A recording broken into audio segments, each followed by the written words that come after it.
30대 복부 경련 환자에 대해서 말씀드리도록 하겠습니다. 이 환자분은 미혼 여성입니다.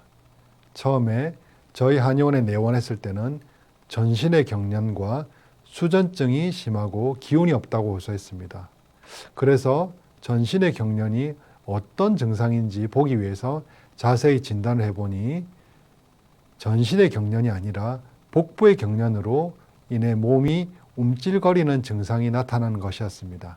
서 있거나 앉아 있으면 밖에서 보일 정도로 배에 경련이 일어나서 몸이 움찔하면서 움직이고 움츠리게 만드는 증상입니다. 복부의 경련을 시작으로 몸이 움찔하다 보니 이 환자는 전신의 떨림이라고 표현했더라고요. 이 증상이 피곤하거나 힘들면 더 심해집니다.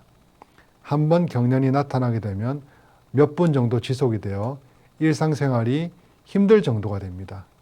밤에 자려고 누우면 복부에 경련이 나타나서 바로 눕기도 힘들어했습니다.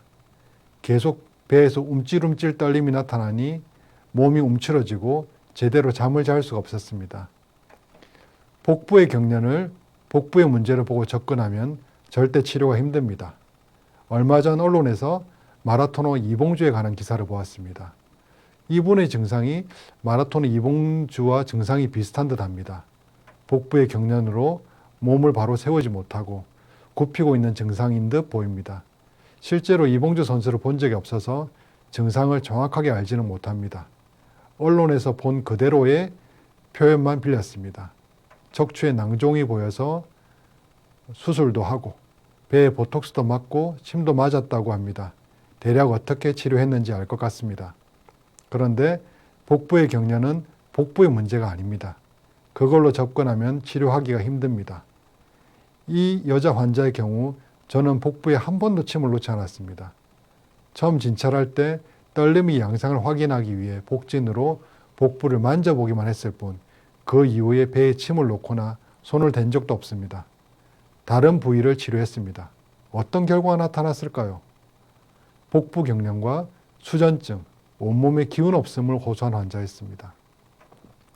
며칠 치료하자 하루에 수십 번씩 수분 이상 지속되던 복부 경련이 하루에 한 번으로 줄었습니다. 한 달 정도 치료하자 하루에 한 번이 아니라 며칠에 한 번 정도 나타날 정도로 줄어들었습니다. 이사한다고 조금 무리했더니 다시 하루에 한 번 정도로 나타났었는데 이삿짐 정리가 끝나자 다시 며칠에 한 번 정도로 많이 줄어들었습니다. 어떻게 된 걸까요?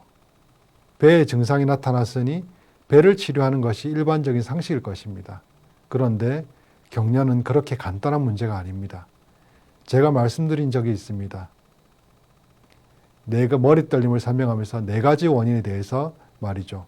경추의 부정열, 뇌신경의 협착, 기운의 약화, 심장의 우라, 바로 이 4가지입니다. 복부의 경련도 이 범주의 연장선상에서 치료를 시작해야 합니다. 떨림이 발생한 국소적인 부분의 문제를 보고 접근해서는 절대 치료할 수 없습니다. 증상을 가져온 원인이 된 부분을 치료해야 고칠 수가 있습니다.